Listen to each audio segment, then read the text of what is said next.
expensive premium case for a great looking and performant system? No, don't lie to yourself. Budget cases have become so good nowadays, and that's really helpful given the increased pricing of many PC components. Let's show you what I've just put together with a mix of new and used parts, and I'll be highlighting how good budget cases are nowadays.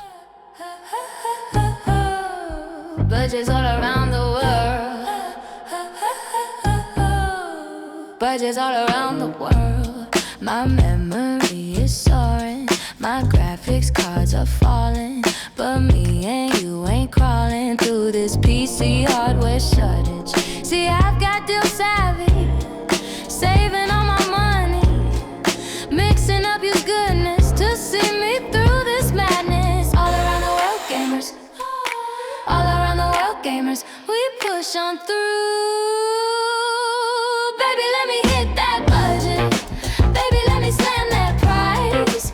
Won't you take my hand, darling, and take me somewhere, take me somewhere, take me somewhere nice.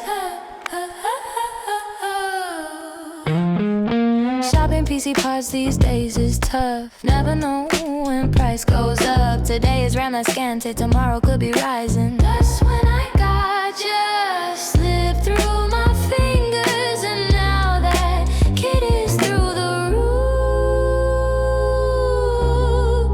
through the roof.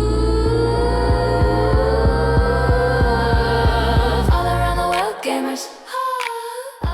If you've bought a case for over $200 and you like it, good for you, mate. But don't gaslight the rest of us into thinking that actually makes a meaningful difference to performance. End of the day, it's the layout and design that does 90% of the work, and even with cheap fans, a fish tank or mesh fronted case will be good regardless of the manufacturer. The remaining 10% is more personal, build quality, little touches and other minutiae, and maybe a couple of degrees off your temperatures.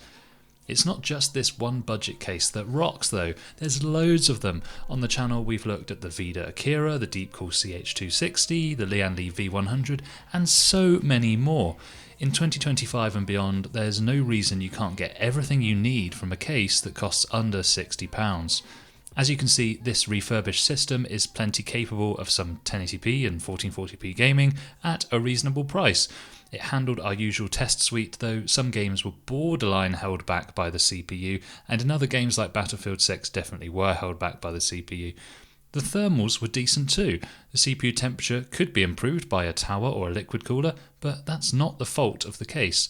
I suppose my point is, in these times where a standard DDR5 32GB kit has gone from $100 to over $300 dues, saving some money elsewhere is absolutely welcome, whether that's a budget case or making use of the used market.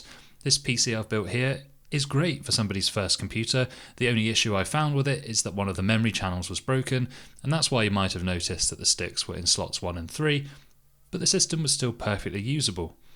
If you enjoyed this video, you should subscribe. I do regular PC building and advice live streams, and this week I'm doing 7 videos in 7 days as a challenge, so join me, if nothing else, to see how the quality declines over the 7 days. Well, hopefully not. Anyway, love you, bye!